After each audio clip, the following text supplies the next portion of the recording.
আসসালামু আলাইকুম ভিউয়ার, সবাইকে শীতের শুভেচ্ছা। শীতকাল মানে তো পিঠা পুলি বানাতে হবে। সেদিন দুধ পিঠা এর আগে করে খাওয়া হয়েছে, তো তারপরে আমার ছোট বোন একটু ভাজা কুশলি সে খাবে, ভিজিয়েও খাবে ভেজেও খাবে। তো সেই জন্য আর কি সেদিন আম্মু ভাজা কুশলির জন্য আর কি কুশলি পিঠা বানাচ্ছিলাম। কুশলি পিঠা আসলে সবাই মিলে বানালে বেশি ভালো লাগে, বেশি লোকজন হইলে। আগে যেমন নানি বাসায় সবাই মিলে আমরা অনেক অনেক কুশলি পিঠা বানানো হতো, তো তার অনেক আনন্দ ছিল, অনেক অনুভূতিও ছিল। আসলে এখন সেই জিনিসগুলো নেই আর, অনেক বেশি কষ্ট লাগে।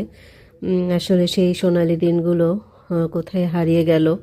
আগে নানি বাসায় অনেক অনেক পিঠাপুলি, খালা সবাই মিলে আমরা একসঙ্গে যেতাম, খালাতো ভাই বোন।